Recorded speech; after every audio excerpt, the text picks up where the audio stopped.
Hello and welcome to coverage of custom standard casual matches. Today we're going to be watching a match between Fazzer and Zarepath. So since this is a casual match, we don't know what each of the players are on at the moment. Zarepath, I believe, has been testing a few decks, mostly redistricting combo.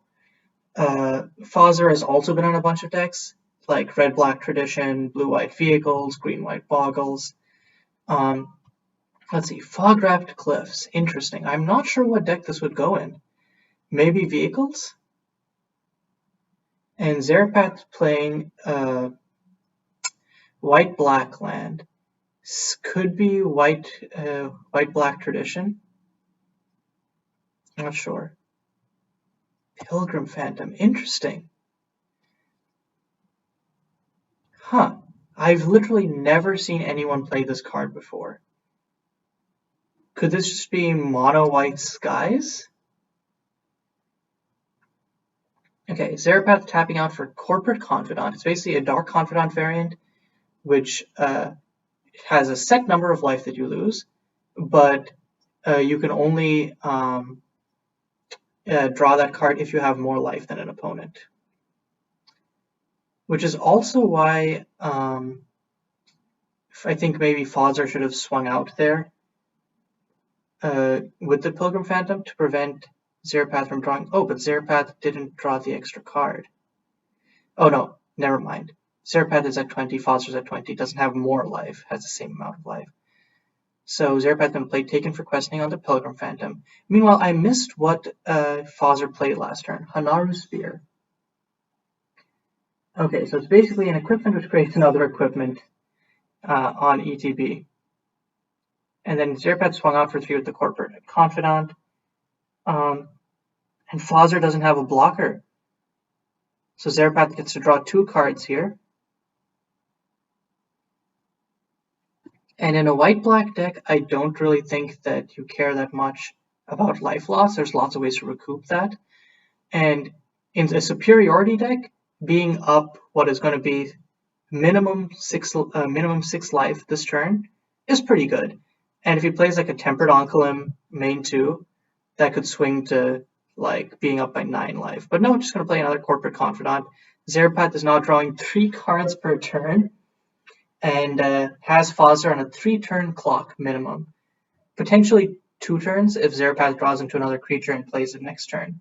And Fazzer misses a creature here. Yeah, and Fazzer just concedes. Game 1 goes to Zarepath in convincing fashion. Fazzer barely got to play his cards. Let's hope Game 2 is a... Oh, and Fazzer says, looks like I have quite an affinity to flooding. And that's true.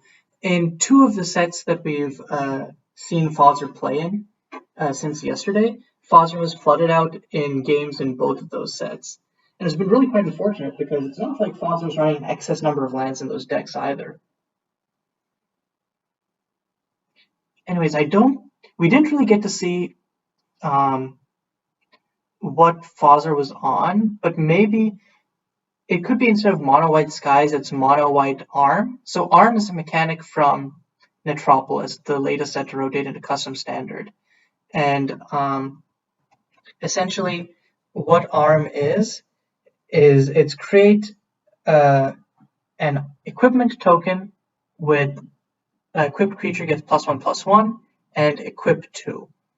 Then you play that with Havel the Rock, which is a creature from Halls of Lordran, our Dark Soul theme set. It costs 1 white, and it gets +1/+1 for each equipment you control. So essentially you create a bunch of cheap equipment and then kind of just go to town by Voltroning up creatures. Okay, so Fazzer tapping out for Pilgrim Phantom turn 2, like last game. Let's hope the rest of his hand is not like last game, though. And so far, seeming pretty similar. Zarepath also opened with the Legacy Foundations as well.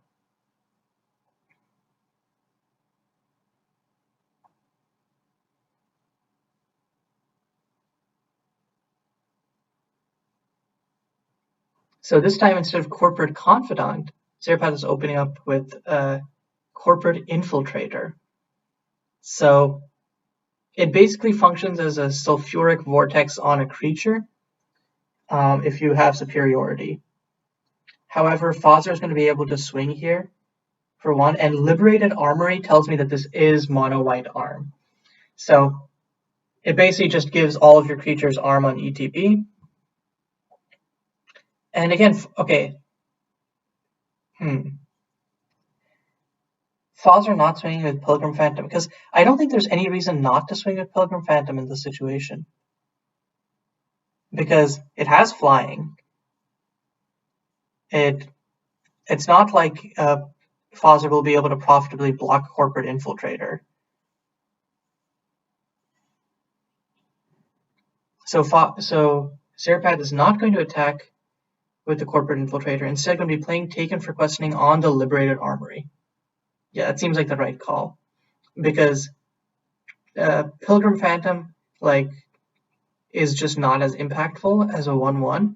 And Liberated Armory signals that Fazzer has more creatures.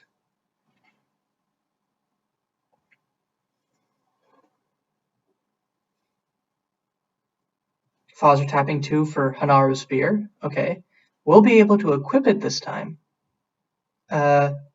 Is he going to equip the Aegis or the Spear? Okay, he's equipping the Aegis.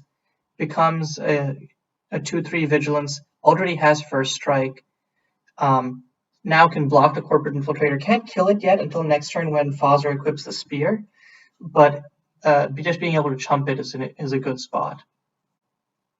Zarepath thinking here. I think if Zarepath has removal for the Pilgrim Phantom, there's really no reason not to just let it rip right now and then attack in with Corporate Infiltrator. Because otherwise Fazzer is just going to run away with this game by just swinging out for 4 next turn in the air. And doing it while Fazzer is tapped out is just good to avoid any potential shenanigans that Fazzer could have. Of course, in mono white, not sure what Fazzer would be doing, but it's better to be safer than sorry. And yep, here comes another Taken for Questioning, exiling Pilgrim Phantom. And Zarepath is going to swing in for 1, presumably, trying to hit that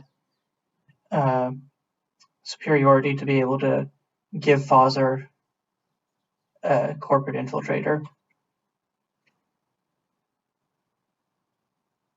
Actually, giving Fazzer Corporate Infiltrator might just be a bad idea, because then Fazzer can suit it up with these equipment and then break parity very quickly.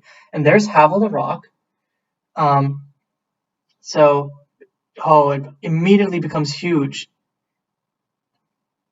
Oh my god. So it's an 8/8 First Strike Vigilance. I think Zarepath needs a 3rd removal spell here. Otherwise, Zarepath is again on the back foot. Zarepath does have 5 cards in hand, though, and Fazzer only has 1. So are we going to see the 3rd removal spell?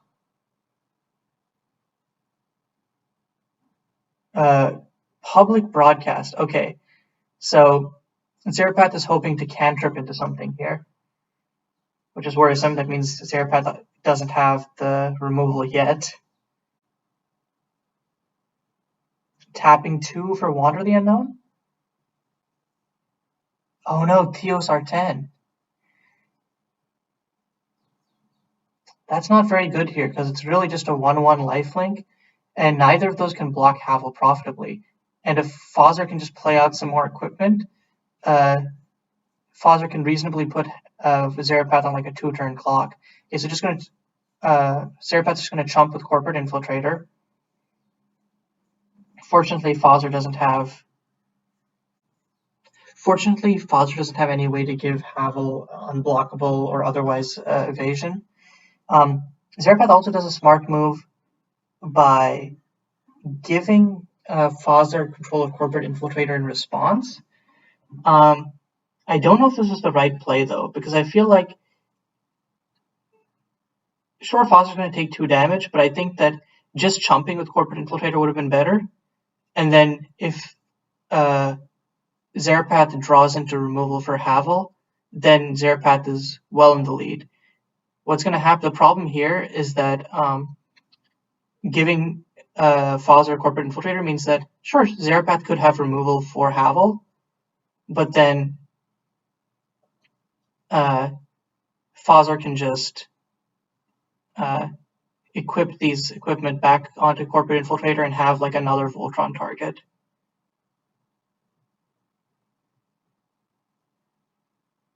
That's also a weird interaction. I didn't know that you could block and then tap, like change control, and then it wouldn't still die.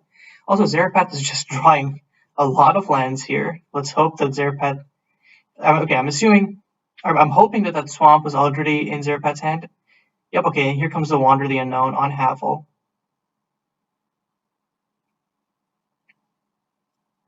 That's a big boon. Without it, Zarepath would be hugely on the back foot. But again, letting Fazzer have this Corporate Infiltrator, I think, was a big mistake because now Fazzer has a target to suit up.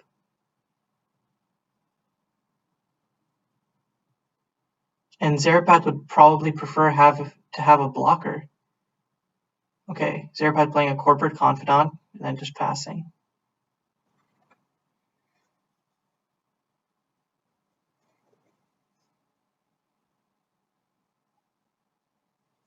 So Fazzer going to tap for Liberated Armory.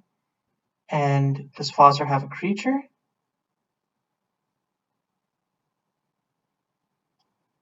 Tapping 2. No, just going to be equipping Corporate Infiltrator out. Making it a 4/4 Vigilance First Strike. Or sorry, 4/6 Vigilance First Strike. And it's going to be hard for Zarepath to maintain superiority with Corporate Infiltrator suited up like this.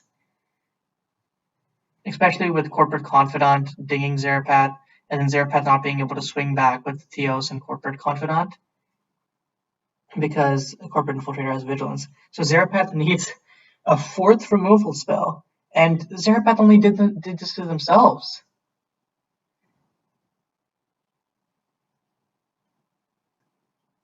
So tapping 4. What are we seeing here? Like Artorias? I'm not sure what. Or actually, Border Makers is potentially really strong in this matchup. Because, okay, I was going to say Border Makers because Corporate Confidant is an artifact. Taken for Questing is an enchantment. Border Makers does like an 8 life swing essentially, so it's really good in a superiority deck. But instead, Zarepath's going to be playing L3T. The Planeswalker is probably going to. Oh, the problem is that Zarepath can't use L3T is -2 to kill Corporate Infiltrator. And Zarepath is just going to cycle Water into Wine to try and find something. Just going to +2 L3T. I feel like Water into Wine is not a very good card. Like it's like copies like 5 through whatever of Public Broadcast, but Public Broadcast itself is not very like useful.